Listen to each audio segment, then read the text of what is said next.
நண்பா இதை கேளு. இன்னைக்கு வந்து டே 2 ஸ்டோரி. இந்த ஜென்ரேஷனில் யார் வந்து சினி ஃபீல்டில் வந்து டாப்பில் இருக்காங்க பார்த்தீங்கன்னா தளபதி விஜய். அவர் ஸ்டார்டிங் வந்து சினி ஃபீல்டில் வர பார்த்தீங்கன்னா மூஞ்சி சரியில்லை, மொழி சரியில்லை அப்படி சொல்லி நிறையா பேர் வந்து அவர் வந்து விமர்சனம் பண்ணியிருக்காங்க. சரிங்களா, எல்லாத்தையுமே தாண்டி ஸ்டெப் பை ஸ்டெப்பாக மேலே வந்திருக்காரு.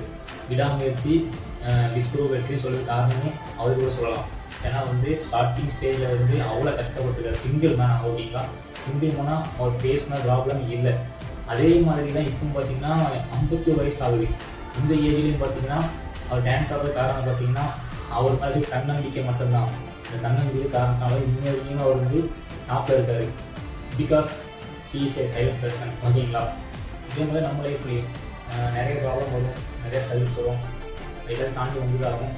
தாண்டி வந்தாங்கன்னா சக்ஸஸ் பண்ண முடியும், இதெல்லாம் சக்ஸஸ் பண்ண முடியாது. சரிங்களா, இந்த மாதிரி மோட்டிவேஷன் ஸ்டோரியை வந்து கேட்கணும்னா என் சேனலை மறக்காமல் லைக் பண்ணுங்கள், ஷேர் பண்ணுங்கள், சப்ஸ்கிரைப் பண்ணுங்கள். நண்பா இதை கேளு.